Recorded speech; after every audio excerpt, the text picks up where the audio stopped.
왕의 엄명이 이르는 각 지방 각 들에서 유다인들이 즐기고 기뻐하여 잔치를 베풀고 그날을 명절로 삼으니 본토 백성이 유다인을 두려워하여 유다인 되는 자가 많더라. 아멘. 우리가 부르의 이름을 따라 이 두 날을 부림이라 하고 유다인이 이 글의 모든 말과 이 일에 보고 당한 것으로 말미암아 뜻을 정하고 자기들과 자손과 자기들과 파업한 자들이 해마다 그 기록하고 정해놓은 때 이 두 날을 이어서 지켜 패하지 아니하기로 작정하고 각 지방 각 집에서 대대로 이 두 날을 기념하여 지키되 이 부림일을 유다인 중에서 패하지 않게 하고 그들의 후손들이 계속해서 기념하게 하였더라.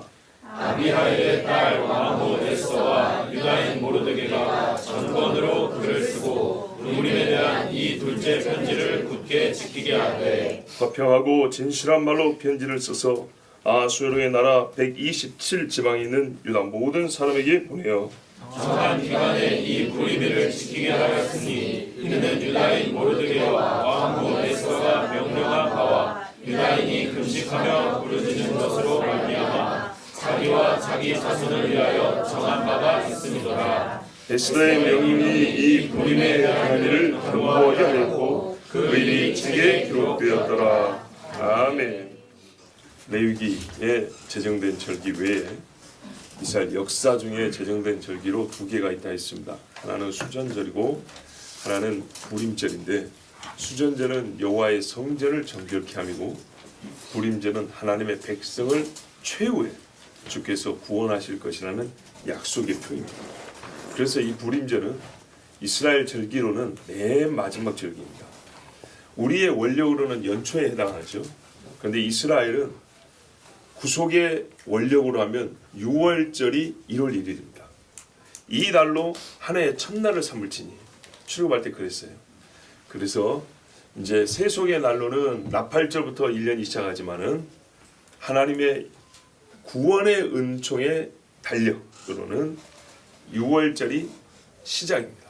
그래서 출애굽 곧 하나님의 십자가 피의 구속으로 말미암아 이스라엘 백성이 구원받기 시작하고 이 많은 역사의 과정을 거쳐서 최후의 민족 몰살의 위기에서 하나님께서 친히 사람이 아니라 뜨인 돌이라고 했잖아요. 어디서 온 돌인지 모르는 이 돌이 와서 하늘로부터 와서 신성을 깨뜨리고 재국을 쳐 없애리고 모든 돌이 깨뜨린 그 돌이 세상에 퍼져서 가득하게 하는 신상이 깨진 돌이 아니고요. 네, 하나님께서 새롭게 한 돌이 세상에 가득하여 여호와라는 짓이 가득하게 하는 그 마지막 구원을 보여주는 절기가 바로 이 부림절입니다. 그래서 부림절에는 어떤 일이 있습니까? 하만이 어떤 일이 있는 게 아니라 어떤 일을 계기로 세워졌냐면 실제로 아말렉 족속인 하만이 이스라엘 사람, 이제 구체 유다인이라고 부르죠. 포로에 잡혀간 유다인을 몰살하려는 계획에서부터 시작하죠. 근데 왜 이 계획이 시작됐냐 하면 모르드게가 절을 하지 않았기 때문입니다. 모르드게는 페르시아의 관리로서 궁전 앞에 있는 나름대로 고관입니다. 저 지방 한직이 아닙니다. 중앙정부에 있는 관리입니다. 그런데 이 관리가 선배들이나 혹은 자기보다 높은 사람한테 절하고 인사하는 것이 당연한데 왜 하만한테만 하지 않았을까가 문제죠. 하만이 아말렉 사람이서 그렇습니까? 그래서 그런 게 아닙니다. 성경에 보시면 에스더서의 초반부에 어떤 사건이냐면 하만이 급속도로 높아집니다. 예, 아주 높아져서 페르시아 왕 아하수에로 다음 가는 자가 됩니다. 근데 매우 이례적으로 급속 승진을 하는 겁니다. 그래서 하만이 생각하기를 솔직히 말해서 이 땅에서 나보다 높은 이가 누가 있으려 이러고 있었습니다. 그냥 왕은 알려주는 소식을 아는 것이지 현장의 이야기는 그 현장 지도의 최고 권위자가 다 아는 것입니다. 우리 한국말로 이래라 저래라는 왕 밑에 있는 사람이 하는 겁니다. 왕은 거르고 거른 것들을 보고받고 큼지막한 것들에 사인을 합니다. 세밀한 건 잘 모릅니다. 즉 모르드게가 궁전 앞에서 일하는 관리인 것은 왕은 모릅니다. 그런데 임명하고 관리하고 감독하는 자는 왕 다음 사람들이죠. 애굽에서 보세요. 요셉이 비록 출중하긴 하였지만은 실제로 총리의 직무가 무엇인지 나와 있죠. 애굽의 전역을 순찰하고 곡간을 지으라, 곡식을 모으라, 나누라, 파라, 거두어들이라. 이 구체적인 명령은 총리가 하는 겁니다. 그래서 지금도 왕이 있으며 총리가 있는 국가들을 보면 실권은 총리가 갖고 있죠. 여러분 아세요? 이스라엘도 대통령이 있다는 거? 네타냐후 총리가 실권을 갖고 있지만 실제로 대통령이 따로 있습니다. 영국은요, 왕이 있지만 실권은 누가 갖고 있습니까? 총리가 갖고 있죠. 자, 이렇습니다. 하만이 급속도로 높아졌습니다. 그래서 하만에게 절을 한다는 게 어떤 의미냐면 전체적인 우리 이제 배경에서 보면 거의 자기를 신성시했다는 얘기입니다. 예, 신성시하여서 사람들이 그에게 절을 하는 것은 마치 우상에 절하는 것 같은 그런 분위기를 만들어낸 겁니다. 사람이 그렇죠. 로마 황제들 보세요. 자기가 살아있을 때 왕으로 아니 신으로 섬겨주기를 바라죠. 옛날에는 죽은 후에 신으로 섬겼어요. 아무리 그래도 살아있을 때는 똑같은 살을 갖고 있거든요. 그런데 사람이 높아지면 어떻게 하냐? 내가 살아있을 때 신으로 섬겨라 그럽니다. 이 하만의 마음에 그런 것이 있었고 이것이 드러난 것이 그 앞에 있는 수많은 신하들, 왕의 신하인데도 불구하고 하만의 행차하면 전부 다 엎드려서 마치 우상에 절하는 것과 같은 그런 영적 분위기를 자아냈던 것입니다. 그래서 모르드게는 할 수 없다 그랬습니다. 모르드게라는 이름은요, 마르둑, 바벨론의 신에서 따온 이름입니다. 예, 원래 하다사, 도금향 나무, 이거는 좋은 이 나무 이름이거든요. 원래 향 좋고 예쁜 나무 이름인데 에스더가 근데 이슈타르 이쪽에 동방의 여신 이름을 따온 겁니다. 짓고 싶어서 지은 것이 아니고 동방에 살다 보니까 그 동네 이름을 따는 겁니다. 그러나 비록 이름은 옛날에 창시기면서 일제를 따라갈 수밖에 없었지만은 그 마음은 독립정신이 툭 쳐렸던 것처럼 에스더와 모르드게는 포로기 2세대, 3세대를 살았지만 벌써 100년이 지난 다음이에요. 예, 끌려온 지 100년이 지난 다음이라고. 그러니까는 뭐랄까요, 또 정확하게 그게 100년이 101년이 따지지 마시고요. 예. 돌아갈 사람도 이미 돌아간 다음이라고요. 고로스 측령으로 돌아갈 사람 이미 돌아간 다음, 그 다음 세대니까. 이 사람들이 본인이 태어난 것이 이미 페르시아에서 태어났고 에스라도 그렇고 느헤미야도 그런 것처럼 여기서 태어났지만은 옛적에 예레미야가 편지를 보는 것을 다니엘이 읽었던 것처럼 하나님의 율법의 말씀을 지키고 읽는 사람들이 있었어요. 그래서 얼마나 잘 배웠는지 비록 태어나면서부터 이름은 페르시아식으로 동방식으로 지을 수밖에 없었지만은 그 마음에는 여호와를 믿는 신학이 추천해서 사람을 내가 신처럼 섬길 수 없다 하고 절을 하지 않았던 거예요. 하도 희한하니까 아니 거의 뭐 신처럼 떠받드는 하만 앞에 누가 감히 절을 하지 않는단 말이냐고 누구냐 했더니 모르드게라는 거예요. 근데 모르드게가요 특이하게 이것이 문제입니다. 너 왜 절 안 하냐 했을 때 나는 유다인이다 이렇게 말하는 겁니다. 이게 무슨 말이죠? 우리가 지금까지 에스더 설교 참 많이 했습니다. 불임절마다. 그리고 옛날 특별 새벽기도도 한번 했는데 오늘은 이 부분에 우리가 좀 집중할래요. 유다인이라는 말이에요. 유다인. 오늘 본문도 길지만은 집중하고 싶은 건 바로 이 부분이에요. 유다인과 불임절. 예. 유다인이라는 말은 민족 혈통만 말한 게 아니고요. 누구를 믿느냐를 말한 겁니다. 나는 여호와를 믿기 때문에 이 신성시 되는 사람 앞에 절할 수 없다는 얘기입니다. 이건 예의가 아니고 이거는 종교, 신앙의 문제라는 겁니다. 그래서 나는 유다인이기 때문에 이런 일 할 수 없다. 그 전에 자기가 그 관리로 임명받을 때 전부 다 인사하고 그러고 받은 거 아니겠습니까? 임명장 받을 때. 그렇지만 이 하만이 할 수 없다라고 말한 것은 하만이 자기를 신처럼 높였기 때문에 그리고 그런 찰나이기 때문에 나는 유다인으로서 할 수 없다라고 말한 겁니다. 그러자 하만이 알았죠. 이제 역사를 거슬러 올라갑니다. 아각 사람 함므다다의 아들. 아각이 바로 아말렉이죠. 네, 여러분 놀라운 사실이 있습니다. 모르드게와 에스더의 족보를 보면 어느 지파일까요? 우리가 유다인이라고 통칭하지만 사실은 12지파가 다 섞여 있죠. 베냐민 지파 사람입니다. 우와, 베냐민 지파에서 이렇게 위대한 인물들이 나올 수 있나요? 그럼요. 나올 수 있죠. 나사렛에서 무슨 선한 것이 날 수 있느냐? 예, 거기에 이세의 뿌리가 납니다. 거기서. 에스더와 모르드게는 베냐민 지파 사람입니다. 하나님께서 역사의 쳇바퀴가 아니라 어떤 면에서는 만회할 수 있는 참 기회를 주시는데요. 베냐민 사람 사울이 아말렉 왕을 죽이지 않냐고 좋은 거 다 남겨가지고 하나님께 오히려 버림을 받았지 않습니까? 그런데 이 베냐민 사람 원래 사울에게 맡겨준 사역이 있어요. 네가 마치라고 한 사역인데 그 후손이 남아있으니 이 사역이 종료가 됐습니까? 안 됐습니까? 안 된 거죠. 미완료죠. 미완료된 일을 하나님께서 처음부터 뭐라 했어요? 출애굽할 때 아말렉이 쫓아와서 약한 자를 쳤지 않습니까? 첫 전쟁이 아말렉과 전쟁이었어요. 그때 손을 들고 이겼지요. 내가 아말렉을 대적하여 천하에서 도말하여 없애버린다 그랬어요. 그 일을 사울에게 맡겼는데 왜냐하면 이스라엘을 대적하는 자는 여호와를 대적하는 거기 때문입니다. 하나님의 법이 그래요. 좀 이따 다시 한번 말씀드릴게요. 그래서 하나님이 아말렉을 도말할 것을 사울에게 명령했고 힘도 주었어요. 보세요. 전쟁 어떻게 이겼어요. 이겨.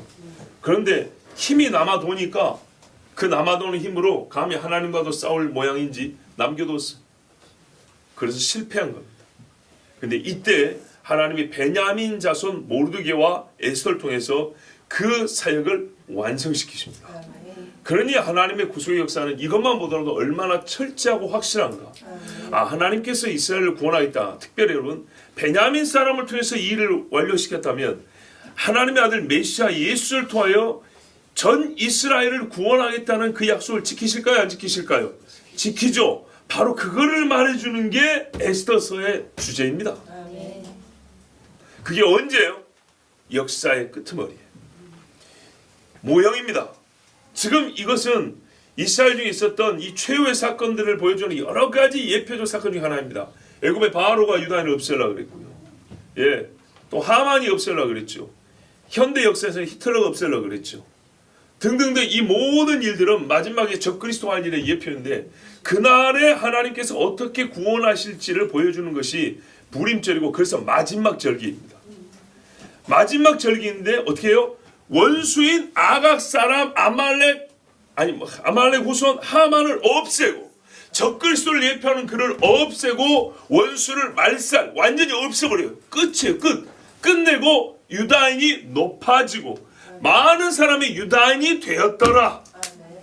많은 사람이 여호와를 섬기는 신앙으로 돌아왔더라. 천하의 모든 열방들이 이 소식을 듣고 함께 우리도 여호와를 섬기하고 예루살렘으로 달려가는 그 일, 이것을 미리 보여주는 사건이 부림절 에스더서가 기록하고 있는 사건입니다. 자, 오늘 그 말씀을 본문을 통해 좀 보겠습니다. 8장 17절을 보면 왕의 조명이 이르는 각 도읍성에서 유다인이 즐겨 기뻐하여 잔치를 베풀었다. 이야, 여러분 놀라운 건 뭐냐면요, 날짜를 뽑았죠. 아다르 13일 그날 원수를 갚아라 그랬어요. 누구를 죽이냐? 너희를 죽이려고 준비한 자들을 죽이라 그랬어요. 아무나 죽이는 게 아닙니다. 원수입니다. 신원하는 날이 온다 그랬죠. 예수님이 오실 때 신원하는 날, 원수 갚는 날. 이것을 조서를 써가지고 두 번째 조서를 써서 이제 공표를 했어요. 두 번째 조서를 써서 공표를 했는데 그날이 오지는 않았어요. 아직. 그러나 그 조서만 받고 이스라엘 백성이 벌써 잔치를 시작한 거예요. 자, 그리고 그날을 명절로 삼았어요. 이때 본토 백성이 유다인을 두려워하여 유다인 되는 자가 많더라. 이제 13일, 14일, 13일에 원수를 갖고 14일 날 잔치를 합니다. 근데 도성 수산에는 14일까지 원수를 갖고 15일 날 잔치를 합니다. 그래서 슈산 후림 그럽니다. 푸림, F 발음이 아니죠. 푸림이죠. 왜냐하면 수산성에는 14일까지 원수를 갚았기 때문에 잔치를 하루 늦게 하는 거예요. 자, 그래서 지금도 예루살렘인가 테라비브인가 예루살렘에서는 15일날 부림절을 지킵니다. 작년인가 재작년 말씀드렸죠. 안타깝게도 이 부림은 너무나 기쁘다 보니까 랍비들이 허용해 준 게 많아요. 이게 조심해야 되는 거예요. 잔치하라 그랬거든요. 잔치하라니까 사람들이 뭐하냐? 술 먹고 고기 먹고 음행하고 하면서 많은 율법의 규례를 완화시켜줬어요. 왜? 승리한 날이다고. 이래서 사람이 많은 겁니다. 근데 이게 그러니까요, 사울이 한 짓이에요. 또 이기고 보니까 짐승 잡고 먹고 즐기고 이러다가 하나님 섬기는 건 까먹었죠. 랍비들이 그렇게 하셔서 이스라엘 동성애 축제가 언제 일어나요? 가면 축제, 할로윈 같은 거, 이 불임절에 한다고요. 하나님이 구원해 마지막 역사의 마지막에 구원해 줄 날을 기념하고 기다리는 이 절기에 이스라엘에서 가면 축제를 한단 말이에요. 최고로 음란한 파티를 이때 합니다. 그러니 이들이 어떻게 해요? 이방인의 충만한 수가 차기까지 아직 정신을 못 차리고 있는 거예요. 그러니까 하만의 이런 말살 정책이 마지막에 적그리스도에 의해서 펼쳐질 수밖에 없는 거예요. 왜? 살리기 위한 역설인 거예요, 이게. 자, 유다인이 즐거워합니다.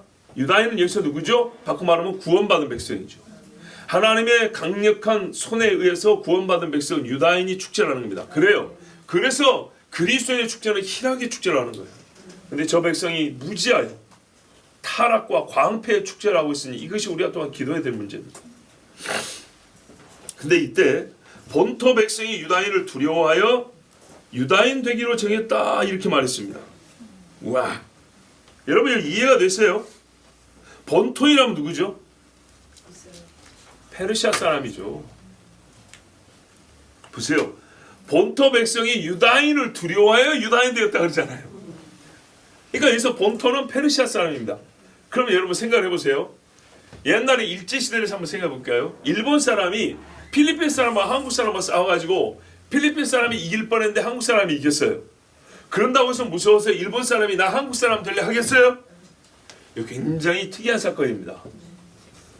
아말렉 사람이 나 지금부터 유다인이 될래 뭐 이것도 아니고, 저기 구스 사람이 내가 유다인 되려도 아니고 본토 페르시아 사람이 유다인 되겠다는 거예요. 그러면 다른 민족은 유다인 되겠다는 사람 없었을까요? 있었겠죠. 출애굽할 때 잡족들이 많이 따라온 것처럼. 그거 보고 깜짝 놀랐죠. 애굽이 대제국이라도 여기 있으면 죽고 이 사람들이 떠돌이로 이제 광야에서 살아갈 건데 그렇더라도 하나님이 계시면 산다고 따라온 거 아닙니까? 그것처럼 본토 페르시아 사람들이 유다인을 두려워해서 유다인 되는 자가 많았다. 이 말은 유다인의 권세를 말한 게 아닙니다. 여러분 이 사람들이 칼을 쥐어봐야 하루입니다. 하루 아니면 이틀입니다. 또 언제 세상적인 관점으로 올 때 지도자가 바뀌고 법이 바뀌어서 유다인이 또 죽을지 살지 알 수가 없습니다. 국가 없는 사람들입니다. 근데 본토인이 왜 유다인이 돼야 됩니까? 페르시아가 건자고 이때 아하수에 때는요 페르시아의 절정기입니다. 영하 300의 배경된 왕이 이 사람입니다. 아하수에로. 자, 그런데 왜 페르시아 사람이 유다인이 돼야 되죠? 단순 조력자, 유다인 편들어주는 사람이 이렇게 표현했을까요? 그건 9장에 나와요. 9장에 보면 뭐라고 나옵니까? 3절에 각 지방 모든 지방관과 대신들과 총독들과 왕의 사물을 보는 자들이 모르드게를 두려워함으로 다 유다인을 도우니 이렇게 돼 있어요. 돕는 자들은 따로 구별되어 있어요. 그러면 유다인이 되었다는 것은 요즘 말로 귀화, 중립적 표현으로 개종, 정말 신앙적 표현은 뭐예요? 루시, 이스라엘 사람 된 것처럼, 라합이 이스라엘 사람 된 것처럼 그렇게 됐다 이 말입니다. 즉 율법의 백성, 언약의 백성 되었다 이 말이죠. 놀랍지 않습니까? 왜요? 두려워하여, 유다인을 두려워하여. 그렇죠. 라합도 유다인이 두려웠죠. 이스라엘 사람들이. 곧 저 사람들이 쳐서 우리를 죽일 것이다. 여러분 성지순례 가신 분들은 이제 좀 잘 아시겠지만 안 가신 분들도 이야기는 매우 쉽습니다. 여리고성이 대성인데 한 바퀴씩 돌았잖아요. 근데 이 360도를 회전하며 돌 때에 일면은 평지고요. 일면은 뒤에 높은 산이 있습니다. 그래서 돌면서 이쪽 면을 돌 때는 산과 성벽 사이 골짜기, 좁은 골짜기를 돌게 돼 있습니다. 무슨 말이냐? 돌다가 위에서 막아버리고 화살 쏘고 돌 던지면 다 죽는다는 얘기예요. 지형적으로 매우 불리한 조건입니다. 평지를 도는 게 아닙니다. 평지와 산지를 함께 이렇게 도는 겁니다. 믿음이 대단한 거죠. 엄청난 믿음입니다. 그것처럼 근데 이 모습을 보고도 벌벌 떨었어요. 자, 세겜 사람들이 누굽니까? 시몬과 레위가 칼을 하고 와서 세겜 사람들을 다 죽였죠. 그런데 한 마을은 쳤지만 그 일족과 그 족속을 다 치지는 못했죠. 그랬더니 뭐라 그랬어요? 야곱이 두려워 떨었죠. 야, 이거 잘못하다가 다 죽게 생겼다. 응? 이제 이 족속이 일어나서 우리를 치면 우리는 몰살당하게 생겼다. 이렇게 말했어요. 그때 어떻게 했어요? 하나님이 그들에게 두려운 마음을 주사 야곱 집을 쫓지 못하게 하셨다 이렇게 했어요. 그러니까 이 조서가 쓰여지는 일련의 사건의 전개를 보면서 본토 사람들, 페르시아 대제국의 본토 사람인데도 불구하고 두려운 마음이 됐다는 거예요. 상식적으로 이게 그렇게 두려운 일이 아니에요. 그러나요? 뭐죠? 하나님의 역사가, 역사를 바꾸는 하나님의 그 역사가, 무슨 말이면 그 역사를 바꾸는 하나님의 역사 이해되시죠? 이 역사 속에 이 사람들이 하나님이 주시는 두려운 마음을 갖게 됐다는 얘기입니다. 이 사건 자체가 본토인을 떨게 할 만큼 크진 않아요. 그런데 이것을 하나님이 사람들의 인식을 할 때는 매우 두려운 사건으로 받아들여서 내가 유다인이 되어야 되겠다는, 국적을 바꿔야 되겠다 라는 정도의 엄청난 두려움을 줬다는 얘기입니다. 자, 이것을 확신할 수 있는 이유는 동방박사들을 생각해 보세요.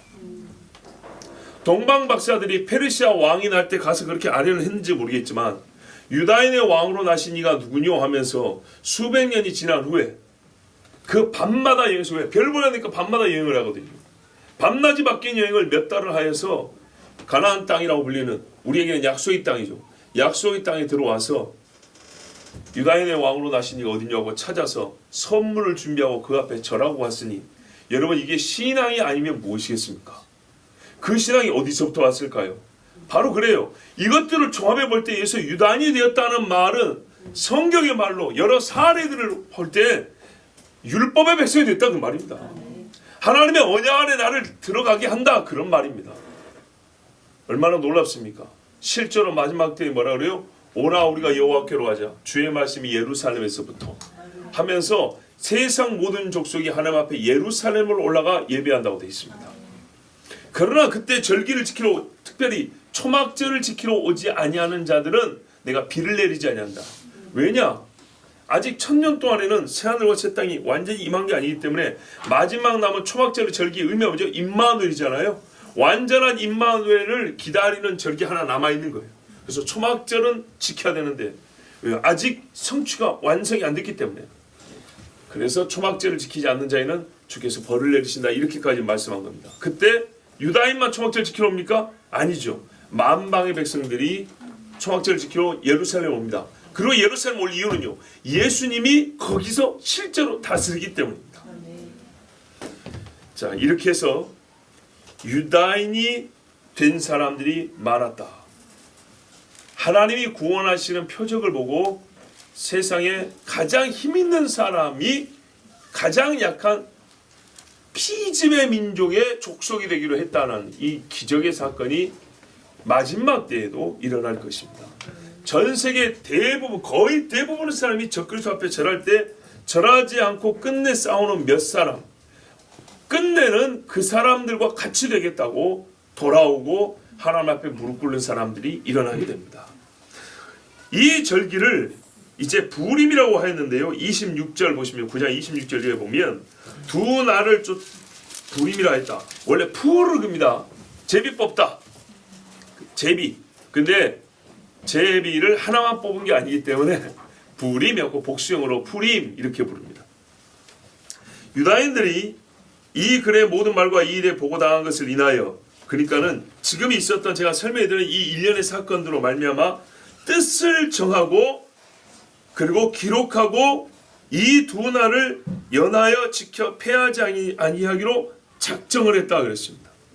이래서 이 절기가 실제적으로 민간에 제정이 된 겁니다. 뿐만 아니라 왕후 에스더가 이 일을 지켜라, 이 날을 지켜라 하고 또 글을 썼습니다.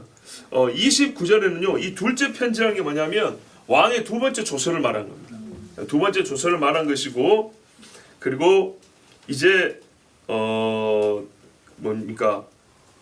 이스라엘 사람들에게 그러므로 이 날을 절기로 지켜야 한다. 이것은 여러분 31절 32절에 있는데 정한 기한에 이 불임일을 지키게 하였으니 이는 유다인 모르드게와 왕후 에스더의 명한 바와 유다인이 금식하며 부르짖은 것을 인하여 자기와 자기 자손을 위하여 정한 바가 있음이더라 그랬어요. 자기와 자기 자손을 위하여 정한 바가 있음이더라. 예수님이 예루살렘의 딸들이여 너희와 너희 자손을 위하여 울라 그랬죠. 이 절기는요 계속 계승하여 내려가는 거 아니겠습니까? 그렇기 때문에 이거는 신앙 정신을 지키기 위해서 제정하는 게 절기인데 이 날을 꼭 기억할 것. 그래서 지금 개떡같이 지키긴 하지만 주님 오실 때까지 이 절기는 계속됩니다. 실제로 예수님 당시에도 지켰겠죠? 그럼요. 수전절도 예수님 당시 계속 지키고 있지 않습니까? 정한 기한에. 그리고 또 하나 특이한 게 뭐냐, 우리가 주목하지 않았던 것은 에스더의 죽으면 죽으리라는 기억하지만 여기 분명히 뭐냐면 유다인이 금식하며 부르짖은 것을 인하여 이렇게 되어 있습니다. 우리가 그동안에 마지막 때에 있을 일 중에 이스라엘 남은 자들이 하나님 앞에 회개하고 부르짖죠. 그때 그들의 구원자가 임한다는 이야기를 여러 번 했습니다. 출애굽 때도 마찬가지죠.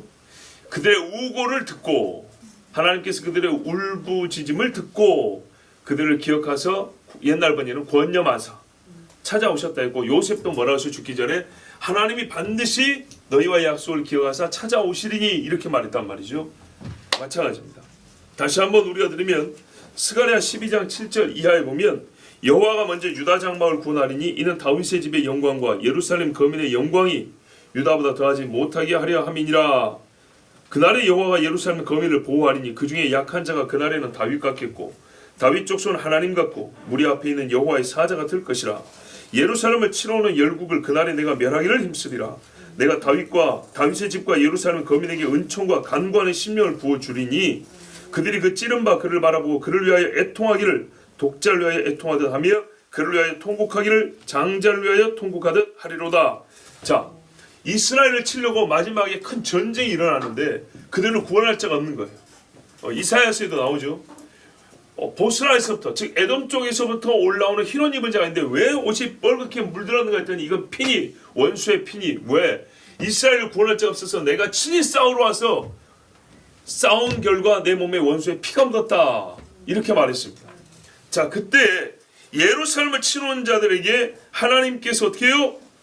구원하신다 했는데 구원할 때 이스라엘 사람들은 아무것도 안 하고 가만히 있냐? 아니죠. 애통하며 부르짖는다 그랬어요. 그날에 예루살렘에 큰 애통이 있으리니 무깃도 골짜기 하다 들인문에 있던 애통과 같을 것이요.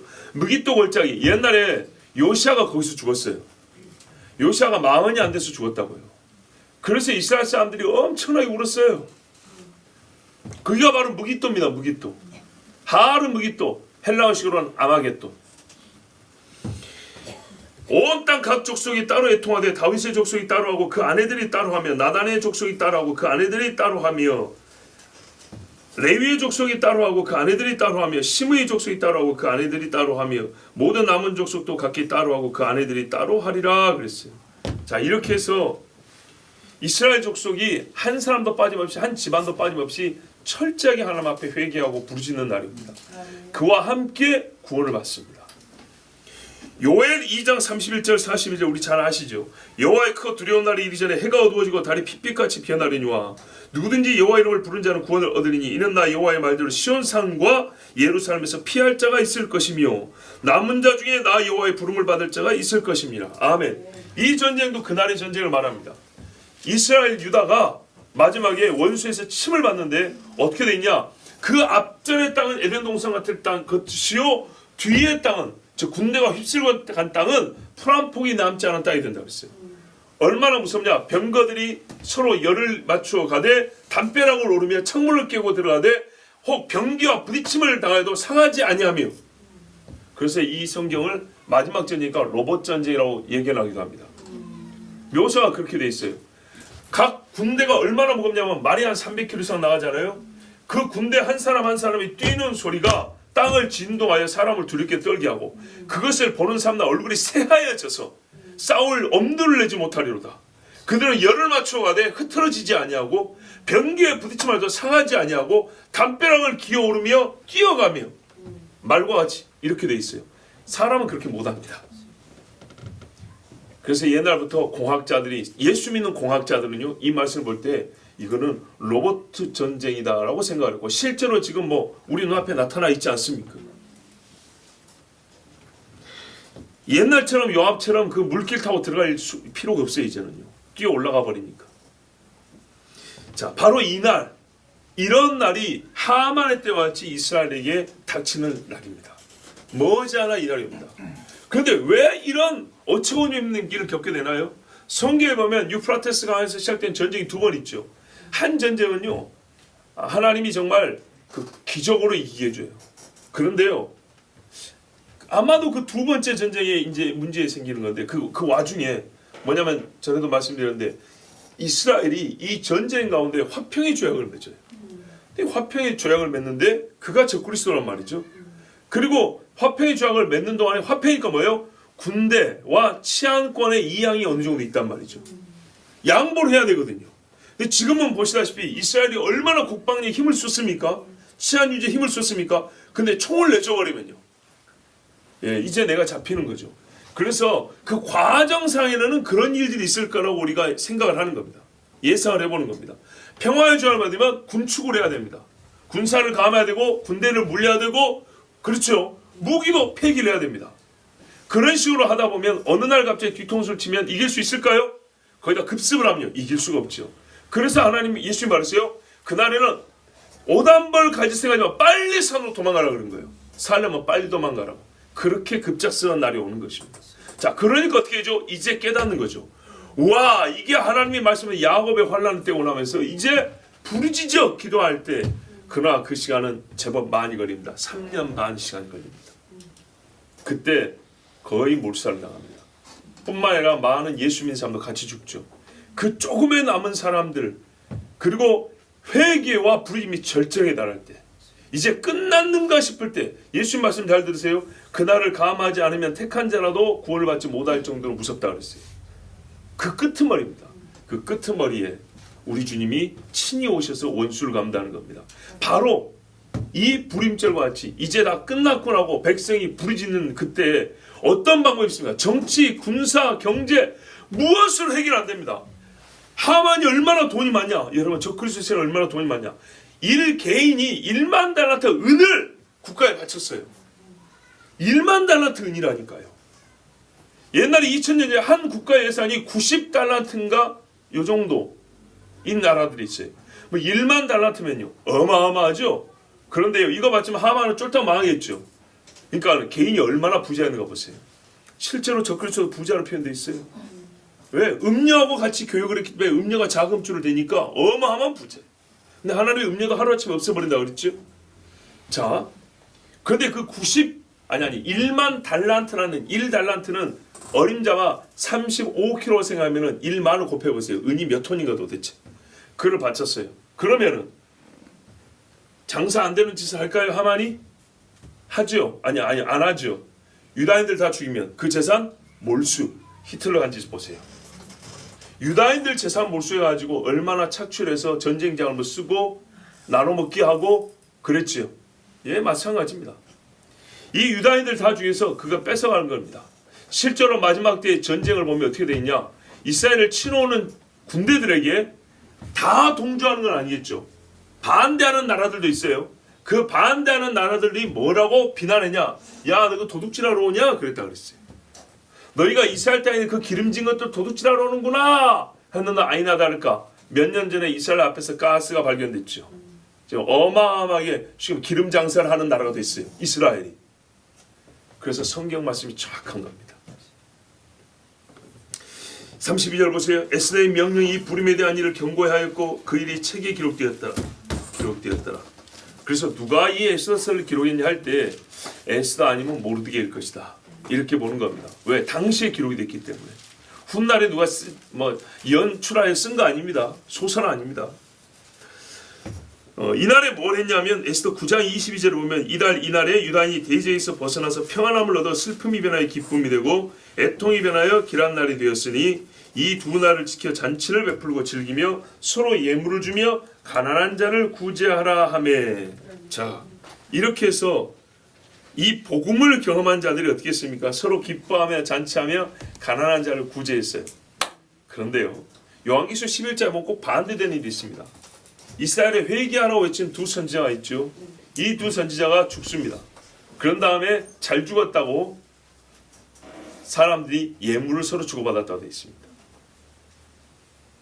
그러니까는 하나님이 하신 일과 마귀가 하는 일은 이렇게 대비됩니다.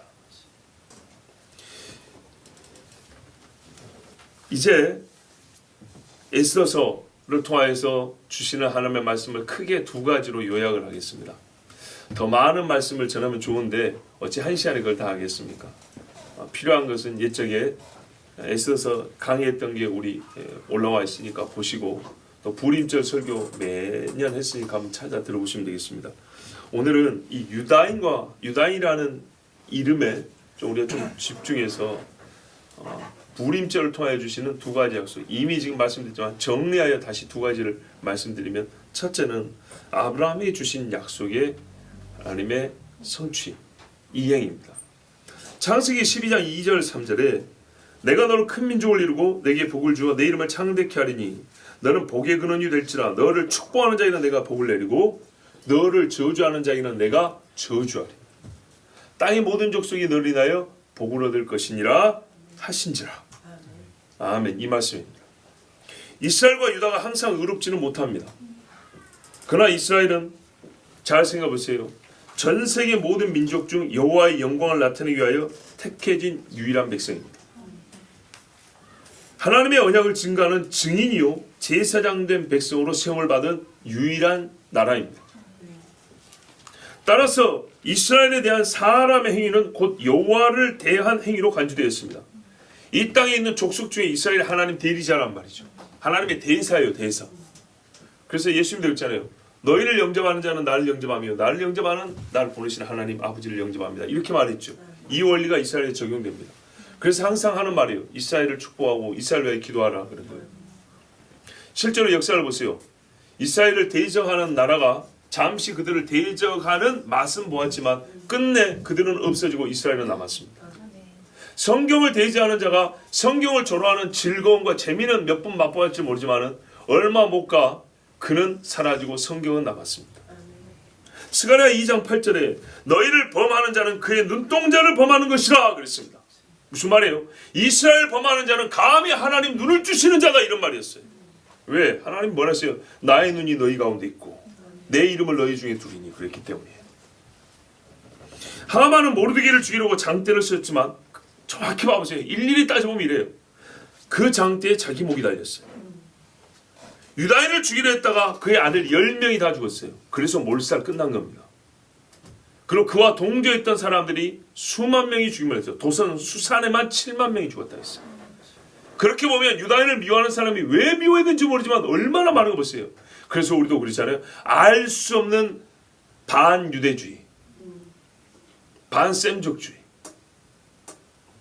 찾아보면 엄청나게 많습니다. 유다인을 죽이려 한 모든 사람이 죽었고요. 하만이 권세를 행사한 그 자리는 모르드게가 차지하게 됐습니다. 징조가 있었죠. 전조. 뭡니까? 모르드게가 왕을 위하여 반란 자들을 고발해서 왕이 살았는데 상을 안 준 거죠. 우연 곱하기 우연 곱하기 우연이니까 하나님의 섭리죠. 왕이 잠이 안 왔고 술을 마시지 않고 일기장을 보는데 그 수많은 일기장 중에서 모르드게 한 것이 그 권이 뽑히고 그 장이 뽑혀가지고 하나님이 제비를 뽑고 제비를 뽑고 제비를 뽑고 제비를 뽑고. 성경에 여러분 이런 말씀 잘 아시죠? 사람이 제비를 뽑으나 그 일을 정하기는 여호와께 있다. 그렇죠? 근데 그 말만 있는 게 아니에요. 이사야 34장에 보면 여호와께서 제비를 뽑으사라 이런 말씀이 있어요. 여호와께서 제비를 뽑으사. 이게 어떤 맥락이냐? 에돔이 이스라엘을 대적했어요. 형제인데도 불구하고. 그래서 에돔을 쳐버리는데 하나님이 친 다음에 에돔을 황폐하여요. 황폐시킬 때 짐승들을 불러서 아이 짐승들아 이 땅이 너희 거라 여기 살아라 그런다는 거예요. 그렇게 원수를 갚으시는데 짐승들한테 제비 뽑아서 기업을 준대요. 부엉이 너는 여기 살고 사자가 있나? 하여튼 사자 너는 여기 살고 이런 식으로 한대요. 이게 꼭 뭘 것 같죠? 이스라엘 사람들에게 가나안 땅 제비 뽑아는 거 똑같은 거예요. 근데 짐승은 제비를 직접 못 뽑잖아요. 그래서 하나님이 제비 뽑아서 한다는 거예요. 근데 그걸 보면 놀랍지 않습니까? 하나님이 짐승이 살 자리도 정해 주신다는 거예요. 하나님이 제비를 뽑아요. 유다인을 죽이려고 한 사람, 하나님이 제비를 뽑았어요. 그들의 원수가 아플 날을 제비를 뽑았어요. 그래서 이 하만의 그러니까는 유다인의 원수가 껴요. 하나님께서 그 역전의 일을 행하실 때 우리가 불임절이니까 부를 가지고 말하면 하나님이 제비 뽑아서 그날 그 페이지를 읽게 하여 그 뒷날부터 역전이 되겠는데, 모르드게가 하만이 높여주는 수레를 타고 다니면서 시가행진을 한번 했지 않았습니까? 그랬더니 그 가족이 하는 말이, 아이고 당시 유다 사람 모르드게에게 오늘 지기 시작했으니 끝내 지겠구나, 예언이 되어버렸죠. 이사야 54장 17절에 너를 치려고 제조된 모든 무기는 쓸모가 없을 것이라. 일어나 너를 대적하여 송사하는 모든 혀는 네게 정죄를 당하리라. 아멘. 너를 송사하는 혀를 나 하나님이 정죄하는 것이 아니라 그 정죄를 너에게 맡길 테니까 네가 정죄하라, 이런다는 거예요. 그렇게 해서 실제로 모르드게와 에스더를 비롯한 유다인에게서 하만과 그 원수들이 죽임을 당합니다. 이게 하나님의 아브라함이 주신 약속입니다. 번성한다는 것만 약속한 게 아니고요. 뭐라 했어요? 너를 축복하는 자에는 내가 복을 주고 너를 저주하는 내가 저주한다는 그것입니다. 두 번째, 그 결과 이스라엘이 구원을 받았습니다. 지금 계속 말씀 반복드립니다. 이스라엘의 구원을 하나님이 약속해 준 것, 이것을 우리에게 오늘도 확증시켜 주셨습니다. 로마서 11장 25절 27절에 형제들아 너희가 스스로 지혜의 땀을 명쾌하여 이 비밀을, 이 신비를 너희가 모르기를 내가 원치 아니하노니 이 비밀은 이방인의 충만한 수가 들어오기까지 이스라엘의 터로는 완악하게 된 것이라. 그리하여 온 이스라엘이 구원을 얻으리라. 기록된 바 구원자가 시온에서 오사 야곱에서 경건치 않은 것을 돌이키시겠고 내가 저희 죄를 없이 할 때 저희에게 이루어질 내 언약이 이것이라 함과 같으니라. 자, 이스라엘의 구원은요, 우리가 꼭 이 두 가지를 함께 얘기합니다. 이방인의 충만한 수, 몰랐는데 그런 게 있었어요. 이미 우리 깨달았습니다. 그런데 이것만 있는 게 아니고 본문에는 뭐가 있어요? 야곱의 구원자가 시온에서 오사. 그거 어떻게 해요? 야곱에서 경건치 않은 것을 돌이키시겠고 내가 저희 죄를 없이 할 때에 이루어질 내 언약. 그러니까는요, 이스라엘의 원수를 갚고 이방인의 구원받을 수많은 수가 차고 이스라엘의 원수를 갚는 이때 언제 하면 동시에 이스라엘 안에서는 불경건한 것들이 제거되고 그들의 죄가 엄시함을 받는 때다, 이 말입니다. 자, 그러니까 이스라엘 사람들이 이때 에스더와 함께 금식하며 기도할 때 뭔 얘기를 했겠어요? 뭔 기도를 했겠어요? 그냥 살려달라 했겠습니까? 하나님이 고레스에 돌아가라 그랬잖아요. 돌아가지 않고 지금 수십 년이 지났어요. 왜 안 돌아갔죠? 왜요? 여기가 좋으니까 안 돌아간 거예요. 이스라엘의 사명은 제사장이라니까요. 사명은 먹을 게 없어도 성전을 지어야 되는 거예요. 가다가 죽어도 이스라엘 본토로 돌아가야 되는 거예요. 이게 사명이에요. 거기 살면서 하나님의 영광을 나타내고 거기서 만방의 빛이 되는 게 이스라엘의 사명이라고요. 가다가 죽고 가서 먹을 게 없어 죽다도 그렇게 해야 되는 거라고요. 레갑 족속처럼 그래야 되는 것인데, 페르시아에 와서 살다 보니까 127도 지금 다 흩어졌잖아요. 갈렙이 너무 멀어. 재산 다 털고 가네. 지금 이스라엘 보세요. 알리야 하는 사람 있고 안 하는 사람 있죠. 근데 왜 합니까? 처음부터 사명감을 가지고 하는 사람도 있고, 아이고 여기서 이제 못 살겠네서 억지로 하는 사람도 있죠. 그러나 이 억지로의 가운데 십자가를 진 구레네 사람이 어떻게 됐습니까? 나중에 그 집 사람이 알렉산더 루포, 그의 어머니는 나의 어머니라 바울의 어머니처럼 그렇게 신자들이 된 것처럼 이제 억지로 간 사람들조차도 깨닫게 되는 날이 옵니다. 그런데요, 이때 가라 할 때 안 갔던 죄 회개했을까 안 했을까요? 아니, 그러니까 지금 이날에 금식하면 다 죽게 생겼는데 회개 안 했겠어요? 우리가 가서 누군가는 지금 예루살렘에서 성전 지었다던데 수르바벨 총독 같이 가가지고 피 흘리며 땀 흘리며 성전 짓고 그렇게 고생을 산다는데 우리는 형제들의 수고를 아랑곳하지 않고 하나님의 명령과 복주심을 생각하지 않냐고, 선지자들의 예언과 가르침을 여전히 듣지 않냐고 우리가 이랬으니 죽어 마땅하다고 하나님 앞에 회개하면 부르짖었겠죠. 바로 그거예요. 요엘 3장 1절 8절, 아까는 2장이었죠. 3장에 뭐 나오냐? 그날 곧 내가 유다와 예루살렘에 사로잡힌 자를 돌아오게 할 그때에 내가 만국을 모아 데리고 여호사밧 골짜기에 내려가서 내 백성 곧 내 기업된 이스라엘 위하여 거기서 그들을 국문하리니 이스라엘 치러온 사람을 심판한다는 거예요. 이는 그들이 이스라엘의 열국주에 흩고 나의 땅을 나누었음이며 또 제비 뽑아 내 백성을 취하고 동남으로 기생을 바꾸며 동료로 술을 바꾸어 마셨음이니라. 자, 그러니까 이스라엘이 침을 당하고 흩어질 때도 제비 뽑아 침을 당했다는 거예요. 근데 하나님께서 다시 제비 뽑은 것처럼 남은 자를 돌이켜 해주셨어요. 그때 이 사람들을 하늘 볼 때 보라 내가 그들을 너희가 팔아 이르게 한 곳에서 이렇게 나오게 하고 너희 행한 것을 너희 머리에 돌려서 너희 자녀를 유다 자손의 손에 팔리니 그들은 다시 먼 나라 스밧 사람에 팔리라 나 여호와가 말하였느니라. 거꾸로 돌이켜 준다는 거예요. 회개해야 돼요. 회개. 이사야 19장 20절에 이것이 애굽 땅에서 만군의 여호와를 위하여 표적과 증거되리니 이는 그들이 그 압박하는 자의 영으로 여호와께 부르짖겠고 여호와께서 한 구원자 보호자를 보내사 그들을 건지실 것임이라. 아멘. 말세에도 이렇습니다. 이사야 49장 26절에 내가 너를 학대하는 자로 자기의 고기를 먹게 하며 새순의 취함같이 자기의 피에 취하게 하리니 모든 육체와 나 여호와는 내 구원자요 내 구속자요 야곱의 전능자인 줄 알리라. 스바냐 3장 19절에 그때 내가 너를 괴롭게 하는 자를 다 바라고 저는 자를 구원하며 쫓겨난 자를 모으며 온 세상에서 수욕받는 자로 칭찬과 명성을 얻게 하리라.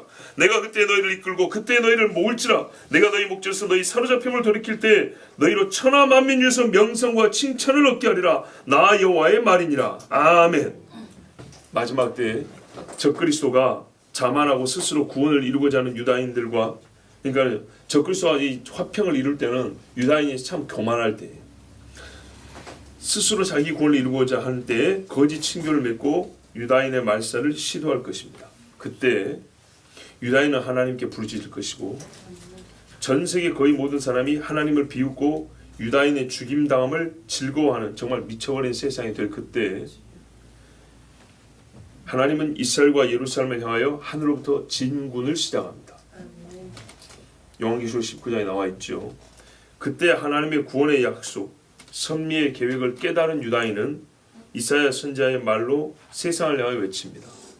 그러니까 회개하면서 이사야 선지자의 말을 떠올려 세상을 향하여 이렇게 유다인이 외치게 됩니다. 이사야 8장 10절에 너희는 함께 계획하라. 그러나 끝내 이루지 못하리라. 말을 해보아라. 끝내 시행되지 못하리라. 이는 하나님이 우리와 함께 계십니다. 아멘. 무슨 말입니까? 다 죽어가는 이스라엘이 말이죠. 하나님의 구원이 시작된 걸 알고 이제 당당하고 용기 있게 이렇게 외친다는 거예요. 너희 계획해라. 우리를 죽일 일을 계획해라. 이루지 못할 것이다. 너희 우리가 끝났다고 한 말해보아라. 누가 끝나는가 한번 보자. 너희 말은 시행되지 못할 것이라. 그러나 만군의 여호와의 말씀은 나가면 그 뜻을 이루지 않고 돌아옴이 없나니 반드시 이룰 것이니 너희 말이 이루는지 하나님의 말이 이루는지 보자 하고 유다인이 용기를 내어서 마지막 이렇게 외친다는 겁니다. 이것이 임마누엘입니다. 이 말씀의 끝자락에 뭐라고 했습니까? 이는 하나님이 우리와 함께 계십니다.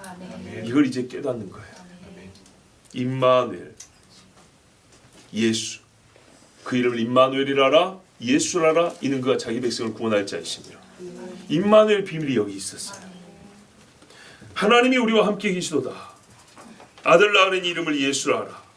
언약 백성의 첫 절기인 유월절과 마지막 절기인 불임절은 십자가에서 내 죄를 대속하신 예수와 역사의 마지막 때에 사탄과 적그리스도의 핍박에서 이스라엘과 신자를 구원하시는 만군의 주 예수 한 분 메시아를 가리키고 있습니다. 아멘.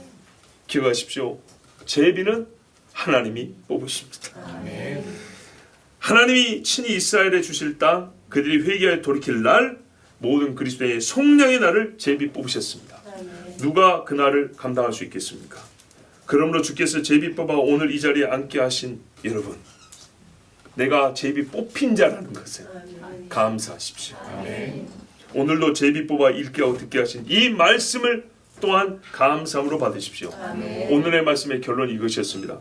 이는 하나님이 우리와 함께 계십니다. 아멘. 아멘.